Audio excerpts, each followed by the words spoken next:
Hi guys, today's video I want to highlight why the scales are probably the worst thing you should be using to dictate your results. But what people tend to do, going a little bit deeper, is use the number on the scale to evaluate their self-worth and self-meaning, which I'll go into more detail.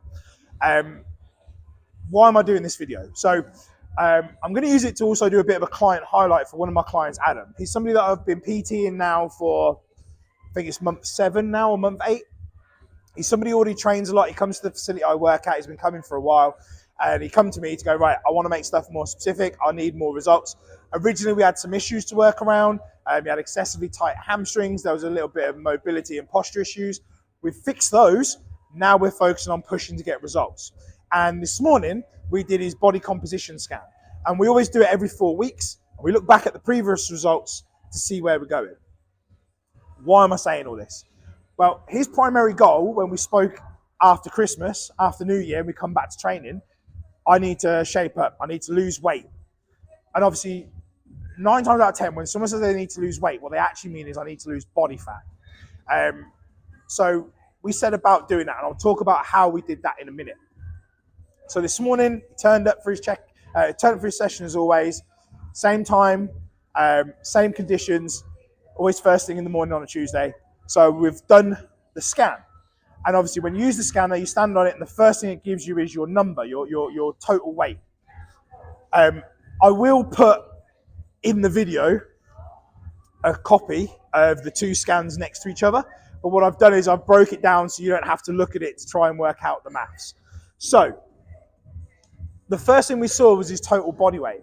And what we saw that his total body weight was up nearly 1 kilo. So of course, instantly, the first thing he's done is he's stood on it. He's seen that like 1.7 kilos, or obviously if you're from the States, 1.5 pound increase. And it's like, I've gone up. We did the scan. We brought up last time's results and we brought up today's. I just want to talk through what we actually got. So I always look at certain things. So the first one I look at is his body fat. I don't bother with body fat percent. And I'll explain why in a minute. I care about the actual amount of body fat on your body.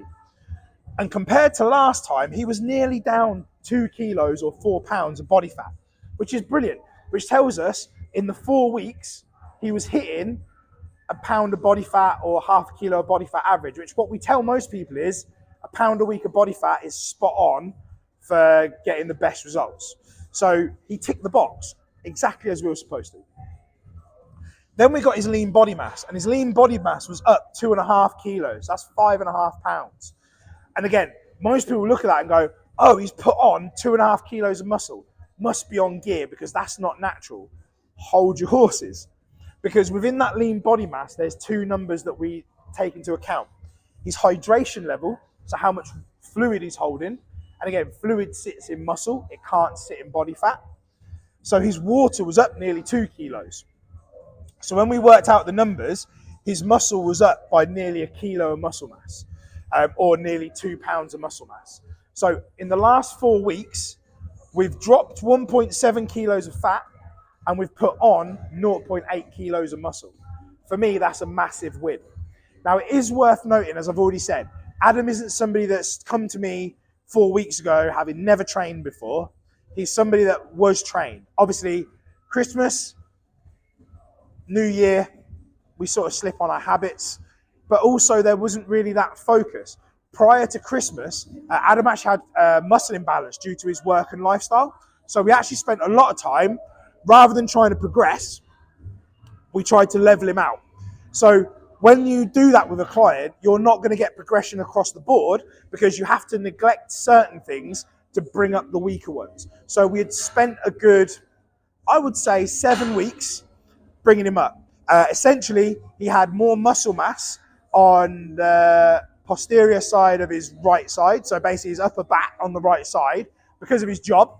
Much more muscle mass on that side, a lot less muscle on his left side. So we had to work at bringing that up. And whilst doing that, his goal was, he said, he wanted to be able to do strict pull-ups. And what we noticed was there was a limiting factor, and we actually highlighted that there was like a nerve impingement, which we had to work around. So again, I'm not waffling, I'm sort of talking about his progress up to the start at this point of him going, right, I want to focus on fat loss.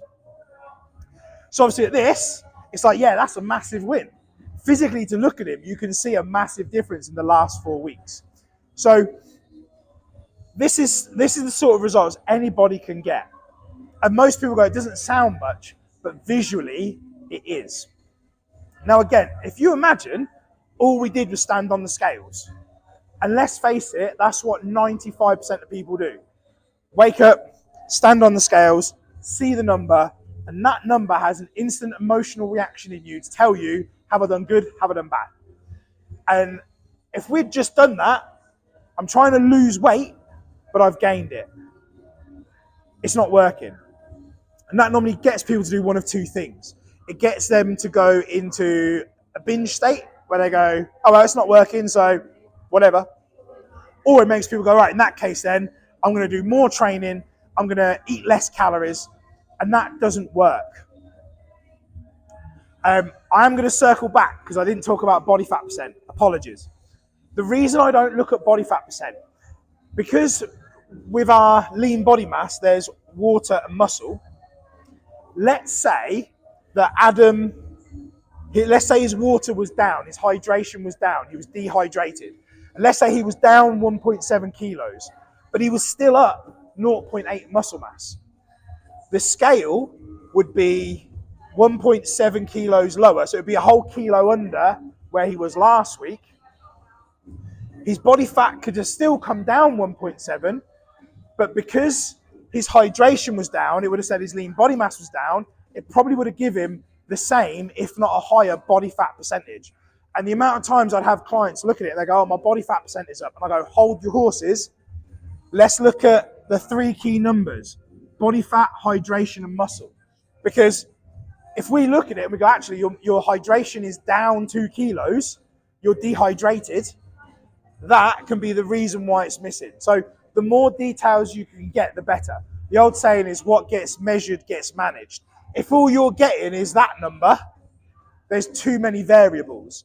Whereas if we've got that number, like we've got scale weight, body fat, lean mass, water mass, muscle mass, we've got enough information there to pinpoint, are we going in the right direction or are we not? It'd be like you saying, right, I'm currently in London, go to Birmingham. And it's like, okay, well, you've only given me one level of instruction. Whereas you might say, right, I need you to drive to Birmingham, but you're not allowed to go through any toll roads and ideally avoid the motorway. The more information as possible, the more accurate a journey you can make is what I'm trying to say. And that's what we do with this. Now, it is more common with women than men that they'll step on the scales every single day. And if the scale hasn't budged down, it will then cause a negative reaction. It will affect their self-worth. And that will then have a reflection on what they do for the next 24 hours. Because they're not using the full picture. What I tell people is, the number you get when you stand on the scales is just your relativity to gravity. That's it. It can't tell you how much of what is in it. You know, it'd be like me giving you a backpack and going, that backpack weighs 5 kilos. And then you pick it up tomorrow and it now weighs 6 kilos. But you don't know what that extra kilo is. Well, that's what we're doing if we just stand on the scales. It's just we instantly assume the worst if we're trying to lose weight and the scale goes up. There's so many things taken into consideration. Stress. If you are highly stressed, that could cause you to retain water. In some cases, it can actually cause you to lose water. You know, if you're not sleeping enough, you know, there's so many different things that can affect this number. It's why I don't like that. I've hammered on about that enough now. So let's get back to what I want to talk about, which is we've covered the main thing, why you shouldn't just rely on this number. But more importantly, what I want to talk about is how can you replicate results like this? Or more importantly, how did I get Adam to lose nearly 2 kilos of body fat and put on nearly 1 kilo of muscle in 4 weeks? Well, it's really quite easy, and I'm going to break this down as simply as I can. So the first thing is diet control. Now, regardless of who you are, regardless of whatever you want to believe in, calories in, calories out is king. Full stop, end of story. There is no arguing that statement. It's something called thermodynamics, which is science is factual. You cannot create tissue out of nothing, and you cannot lose weight if there is a surplus of units ingested. End of story. So the first thing we did was we worked out, right, how many calories each day does Adam need to eat to lose half a pound of body fat? And there's loads of online calculators you can use. There's loads of free ones. It's really straightforward. What I normally suggest is when you do an online calculator, it'll ask you for your age, your sex, your height, your weight, and your activity level. It is always best to underestimate your activity level because we all sort of think we're higher than we are. Always underestimate it. So we worked out how many calories he had. So number one, you're only allowed this much each day, full stop. The next important thing was out of those calories, we gave his calorie balance. We worked on 40% of those calories coming from protein. So that gave us a protein number. I think it was around, off the top of my head, 225 grams of protein a day. So I told him, you've got 2 jobs every day. You've got to eat that many calories and you've got to have 225 grams of protein. Anywhere between 225 to 235, 240 grams of protein a day is a must. However, outside of that, you can mix your carbs and fats however you want. Now, most people will be going, well, you can't say that. Well, I can, because obviously proteins have a calorie content. So there are 4 calories per 1 gram of carb. So if we know how many grams of protein he's got to eat each day, we know how many calories of his total calories are going to be made out of protein. So we're looking at about 900 calories a day coming from protein. So the rest of it, it doesn't really matter how he makes that up. Because as long as he doesn't go over that, he's still in a calorie deficit. Now, don't get me wrong, some of this was influenced by his protein choices. You know, if for example, today he had a large omelette for breakfast, and then at lunch he had a steak, and then at night he had salmon, well, they're all naturally high-fat food sources. So naturally, on a day like that, that then means that his carb intake has to be lower to keep him within his total calories. So to a degree, the protein choices you make will dictate what you do, carbs and fats-wise. But for anybody watching this, if your goal is to drop body fat and maintain muscle, it's really simple. Work out how many total calories you need a day. Work out a calorie split that has you having somewhere between 40 to 50% of your calories coming from protein. What I will say is the higher your body fat currently is, the higher you want your protein intake. And I can talk about that in another video. But if you're quite lean, you don't need as much protein. So if you're sort of under 20% body fat, aim for 40% of your calories coming from protein. If you're above 20% body fat, try and have 50% of your calories coming from protein. Long story short, it's almost impossible to turn protein into body fat. So having more of your calories coming from protein is a good thing. The second thing that we threw in is, although we did a controlled diet, 1 to 2 days a week, I basically had him going very low protein and high carb. Other way around. Had him going very high protein, low carb. So at least 1 day a week, I went try and avoid carbs where possible. So on that day, he would probably have his eggs with Greek yogurt or cottage cheese for breakfast. He'd have some sort of like steak at lunchtime. Then dinner at night would be, say, chicken thighs and stuff like that, or chicken wings. Why? Because if your goal is fat loss, having 1 or 2 days a week where you just remove the carbs is a great way to get some additional calorie drop, which can then give you that freedom to space out additional calories when you have, like, you know, if you're going out with the missus for an evening meal or you've got a work meal. I'm a big believer of your life comes first. You know, unless you're a bodybuilder, unless you're being paid to get in ridiculous shape, you should not sacrifice your personal life. Now, don't get me wrong. If you're currently somebody that every night is either having a takeaway or eating out at a restaurant, we need to change that. But if you're somebody that maybe once or twice a week, you go out for an evening meal with the family or your partner, or you have to go to like a work lunch, enjoy that. There's no reason why we can't fit that into your calories, okay? But also, Adam quite enjoyed it. Like me, eats a lot of meat. So for me, having 1 or 2 days a week where I go, I'm not going to have any carbs today, I'm just going to eat a ton of protein, happy days. And that's all we really did. Cleaned up his diet, started cutting out all the additional junk he was eating over Christmas, all the extra chocolates, the crisps, the biscuits. He started eating things like, if he's hungry at an evening, he'd have carrot sticks, or like he bought the really low calorie hot chocolate, which I'm sure probably tastes like ass. But if you need a quick sweet hit, do it. Things like sugar-free jelly, excellent. If you want to get some dessert in you, if you're used to having dinner, then going, right, something for my sweet tooth, bang some sugar-free jelly, problem solved. For me, I tend to go for calorie-free fizzy drinks. So like Coke Zero or like any of the zero fizzy drinks, because A, they taste sweet, and B, they bloat me out. And I know some of you are probably going, oh yeah, but Hayden, they're carcinogenics, they cause cancer. Do some bloody research.